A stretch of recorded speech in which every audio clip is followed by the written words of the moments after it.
Hindi mo na kinahanglan magpabagyo para ma-experience ang paglagaw sa strawberry plantation kay may ari diri sa Negros. Ini ang katuan ta sa sininga episode.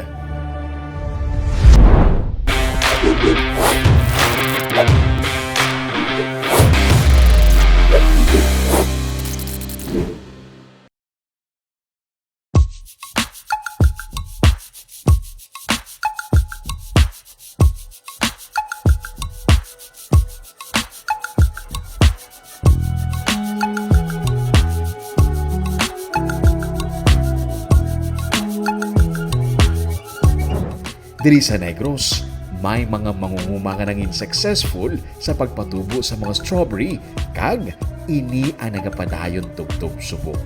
Diri ta ka modalon sa Kuyong Farm Strawberry Plantation. Pero antes ka makalabot diri, may extra challenge. Dapat masarangan mo ang thrill sa pagsakay sa Siniga Tramline. Ang Kuyong Farm ang yara lang sa barangay Patag sa Silay. Mga isa ka oras nga drive halin sa Bacolod. Antes ka makalapot sa old hospital sa ibabaw, yari lang ini sa ubos sa imo nga left side. May gamay nga nalakton pa kadto sa area kung saan inabutang ang tramline nga himo sang RU Foundry and Machine Shop Corporation. May balayran nga 300 pesos para sa pagsakay sa tramline. Good for 4 persons na ini, meaning 75 pesos kada ulo, back and forth na. Mga 3 minutes ini nga tabok sa kalasangan sa barangay Patag sa Silay. Ma-amaze ka sa nabilin nga kabukiran kag kakawihan sa palibot. Pero kung may fear of heights, likaw lang magtulok sa idalom kay kalam-kalam sa tiyan.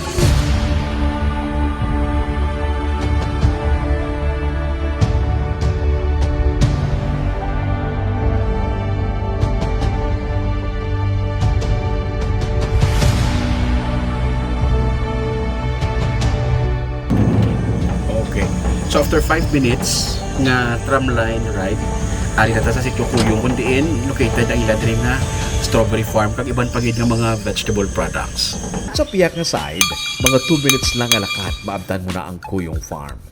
May entrance naman diri nga 100 pesos per head, kag kabaylos ang imong 100 pesos, may libre nga kape, kag seedlings. Pili ka lang sa klase sang tanom nga luyag mo dalon. Makakapi-kapi ka samtang gina-enjoy ang mabugnaw nga weather sa Patag kag ang matahom nga view sa palibot.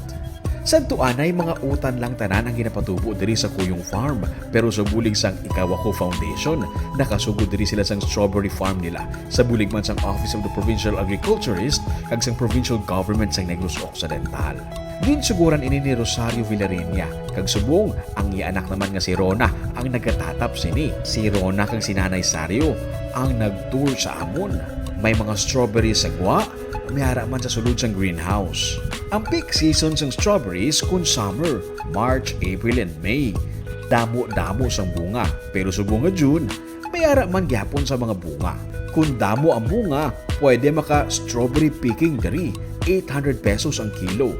Pero kalabanan sa mga turista nga nagakanto diri ang purpose para lang ma-experience ang aktual nga feeling nga ara sa plantation kag syempre ma-experience man ang pagsakay sa tramline. Nila nga gusto nga lang taon niyang strawberry lang gid mo kung hindi na nila need magkadto sa Baguio kay diri may ara na sa Patag. Wala labot sa strawberry man-experience pag nila ang sakay sa tramline dito do ka double purpose man. May tuig nga naapektuhan ng ilang strawberry bangod sang grabe nga init, pero subong naumpawa na. Nagmaayo naman liwat ang tubo nila. Sensitive abi ang strawberry sa init kag ulan, tilimplahon. Do pareho gid sa kilala mo ah. Masobrahan sa init, hindi manami. Masobrahan sa ulan, hindi man manami. Gani may greenhouse para maproteksyonan ang mga ini. Kung peak season, dagsa man na nagabinakal diri. Kag kung hindi nila mapaubos, ginahimo nila ini nga strawberry jam kag ginahimo man nga shake sa ilang nga cafe nga amo ang balay kapihan sa kilid lang sang old hospital. December pwede ka nakasugod sa iyaga mata-mata kami harvest December pero hindi gid siya damo. Pag ang damo yagi nga harvest ya ara gid sa mga April, March, April, May. Grabe sa nagasugod sang iyang Tapos, bunga. may kakaduli pa makalangid strawberry. Yes sir, nagkakaduli sila, gabakal sila bunga, tapos gabakal man sila mga seedlings, wala kay gusto nila i-try man sa ilang Sa ilang balay. balay kag sa ilang umaman. Pwede ka man diri makabakal sa ilang mga organic nga mga utan. Depende sa season kung ano ang available. Pag ganito namon, pares ka nga mga talong ang ari diri. Pwede ka man makabakal sa ornamental plants. May harap man gani sila sa ginapatubo diri nga mga mushrooms. Kag, kung gusto mo ya, strawberry seedlings, pwede mo baklon kag itry man magpatubo sa imo nga lote. Sang una, duta nga ginataliuma lang ini sa mga bangunguma. Pero karon, bangod may strawberry farm na, naging instant tourist attraction na ang ilang nga lugar. Nalipay si Nanay Sario, kay dako ini nga bulig para sa ila. Ang strawberry na dako nangin bulig sa inyo. Oo, dako widya na bulig ya ay kay kung summer way labot may produkto kami sa utan, may produkto pagid kami sa sa strawberry. Ay hapos lang niya isa ka kilo may 800 ka bit.